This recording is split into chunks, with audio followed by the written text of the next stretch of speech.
Good morning again. Good afternoon, I should say, rather. I'm glad you all could be here. Now, I know, normally I don't do multiple videos in one day. I don't. And thank all 9 of you for being here. 8, somebody just left. Anyway, Robin, hey, Black Cat, Worley, Big Gig, Pilgrim, everybody. I just wanted to make this video real quick just to highlight some of a big problem that we have and that we're going to have in the future in this country. If you go to the CDC website or you just Google how many level 4 containment labs are there in the United States, the CDC will tell you that there are four. Four. The reason they'll say this is because there are 4 that the CDC operates. This does not include the hundreds potentially of other labs from coast to coast. Okay. So when I was a psychological operations sergeant, we had to base everything we said on the truth. It is true. There are 4 level 4 containment facilities.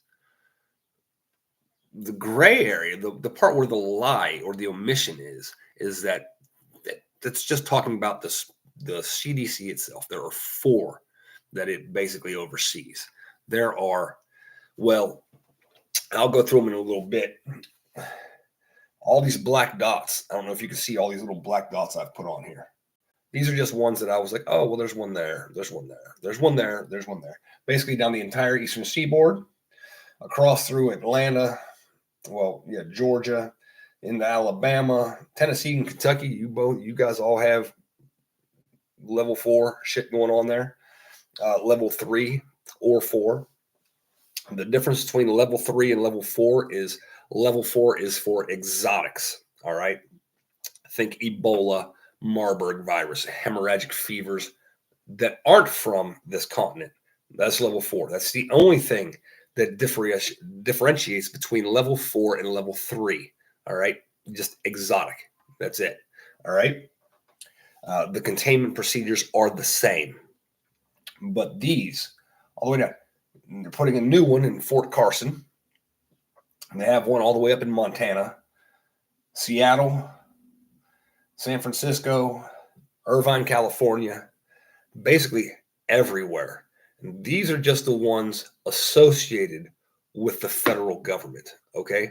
There are, and yes, it is Fort Collins is where the new bat facility will be, where they will be studying different types of zoonotic diseases. Right about there, in the almost in the middle of the country. All right.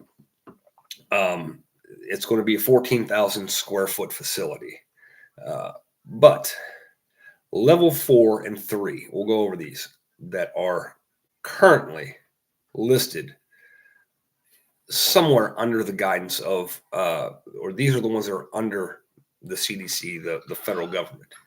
We have one in Galveston. Let's see. I'm gonna get this so I can see it. All right. National Biocontainment Laboratories in Galveston National Laboratory, Boston, North Grafton, Massachusetts, Pittsburgh, Pennsylvania, Louisville, Kentucky, Fort Collins, Colorado, Manassas, Virginia, Durham, North Carolina, Chicago, Illinois, Honolulu, Hawaii, Birmingham, Alabama, Covington, Louisiana, Columbia, Missouri, Memphis, Tennessee. List 2, Boston. Now these can be 4 and 3. Boston, Massachusetts, Albany, New York, Baltimore, Maryland, another one, Durham, North Carolina, Chicago, Illinois, another one in Galveston, another one in St. Louis, another one in Fort Collins, because normally there's more than one in a given area, Irvine, California, and Seattle, Washington. And those are just the ones that are looked after by the federal government. Turns out there are hundreds of these things that aren't regulated at all by the federal government. In fact, Time Magazine on August 31st just did an article on August 31st, well, a couple months ago, The danger of invisible biolabs across the U.S. Okay. Now, we've seen what one oopsie daisy in Wuhan, China could do. Now, mind you, a lot of people want to blame China. All right, let's back that up a little bit. The very people who funded that lab, who helped set up that lab, was the U.S. government. All right, U.S. Army went there. Yes, worked hand in hand with Chinese scientists in Wuhan, China. So before you go like, well, the Chinese and the China virus and all that, I get the orange man likes to say China virus, but we're the ones who put it there in the first place. That the lab probably wouldn't have existed had it not had our funding from your taxpayers and your tax dollars and mine. All right. So the same people who put the lab in China, who made sure it was secure and safe in China. All right. Let's not blame the Chinese, because it's the same people who put all these labs here and in Ukraine, because there are biolabs there, and they're for biodefense. A lot of these say that they're for biodefense. Biodefense is a way that they get around. Back at the beginning, I said you base it in truth, so that way you could omit other things.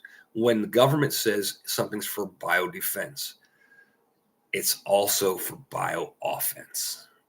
Whether they'll admit it to your face or not, a .357 revolver in your hands at your home is for defense of your home. But when it's being fired at somebody, it's an offensive, defensive tool. Okay? So there's that.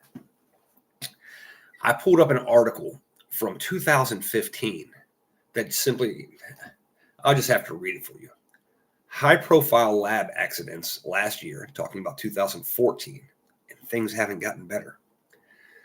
With anthrax, Ebola, and bird flu at the Centers for Disease Control Prevention, and the discovery of forgotten vials of deadly smallpox virus at the National Institutes of Health, the NIH, raised widespread concerns about lab safety and security nationwide, and whether current oversight is adequate to protect workers and the public. The Department of Defense disclosed one of its labs in Utah mistakenly sent samples of live anthrax instead of killed specimens to labs across the U.S., plus a military base in South Korea, where 22 people were being treated with antibiotics because of their potential exposure to the bioterror pathogen. All right.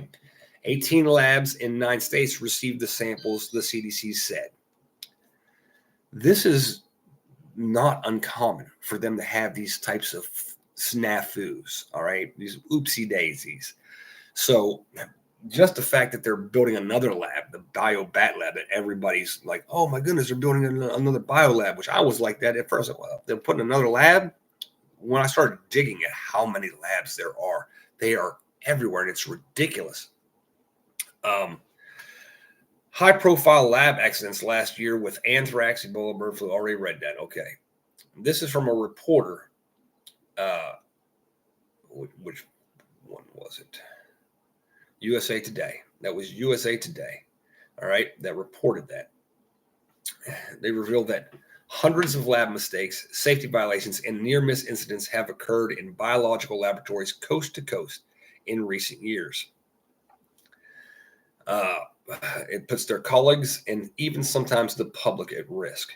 These are the things we need to be talking to whoever about, your congressman, your mayor, when they're wanting to build these things, get it shut down at a local level.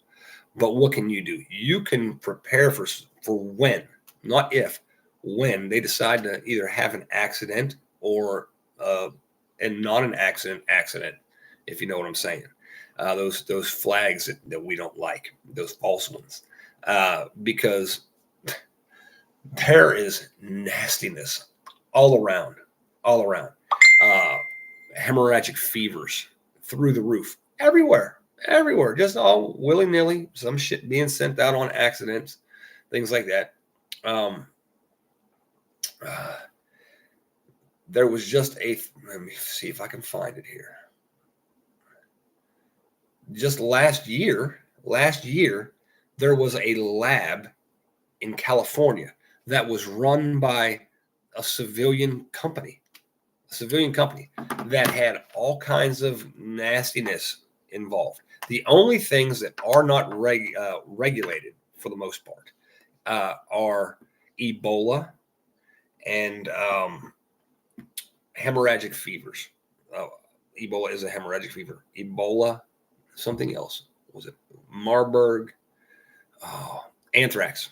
Hemorrhagic fevers and anthrax. Those are primarily the Ebola specifically is regulated at a federal level. They're like, we want to know who has it, where they have it, when they have it, how they have it, and when they get rid of it. Okay.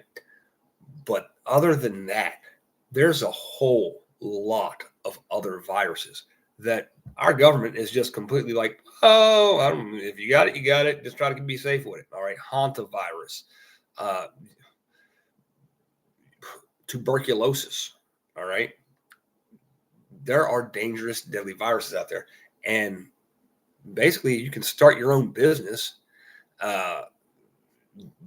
incorporated, DBA, whatever, and just order vials of viruses and shit online. Oh, I'm storing them in a refrigerator in the back of my SUV. I mean, it's ridiculous because there's like no supervision across the board. So this is potentially one of the biggest threats that we just don't see every day. How many of you right now have been dealing with some kind of respiratory sickness? Almost everybody I know right now, including myself, have been dealing with this thing for like almost 2 weeks now. It's ridiculous. All right. The kids had it and comes back to me, goes back to the kids, goes back to somebody else. Next thing you know, I got it again. I feel good for a day, maybe two, boom, right back at it. There's something, they're always like, there's something going around. Yeah, it's going around. Where the fuck's it come from?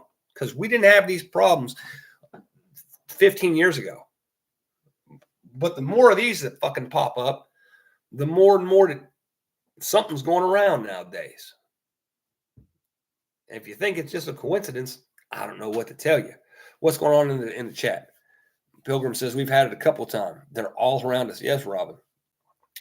Yep, 2 Saturdays ago, right after those contrails. Yeah, you know, and there are people out there that will say contrails are it's just vapors from planes and stuff like that. It's also how you do cloud seeding. They do it in Dubai a couple times a year, frequently.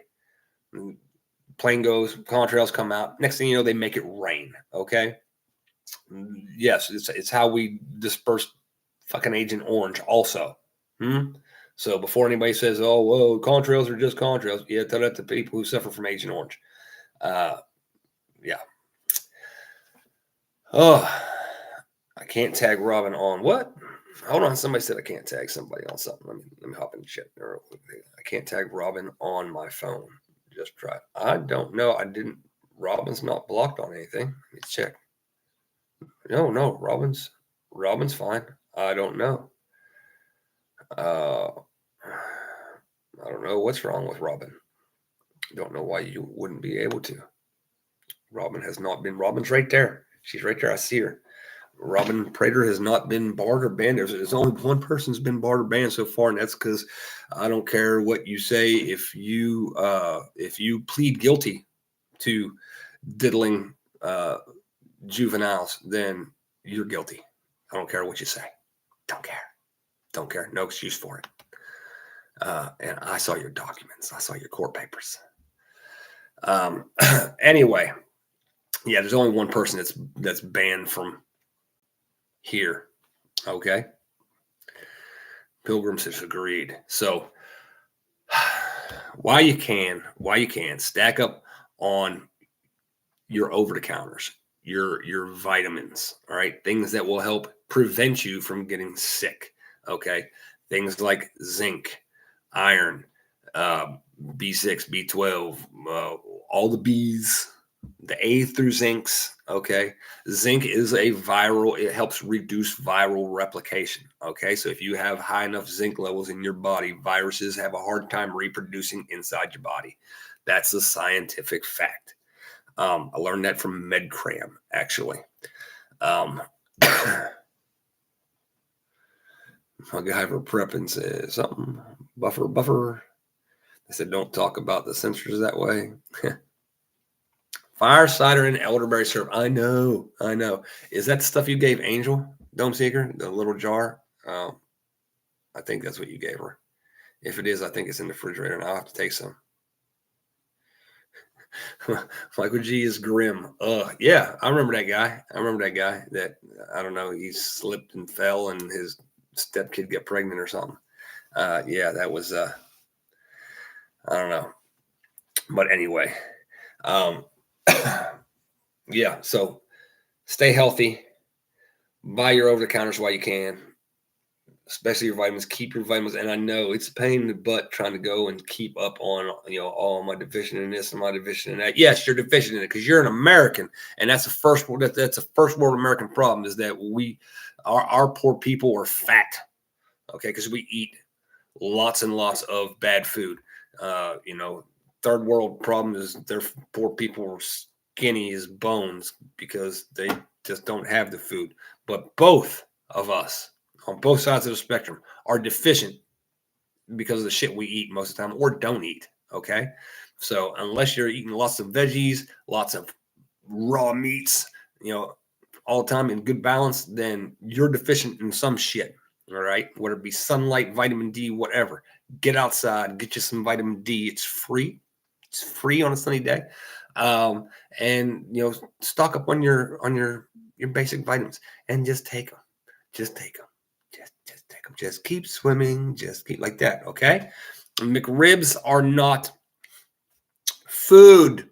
Dynamite. Every chat you're in, you're like, the McRib. No, not food.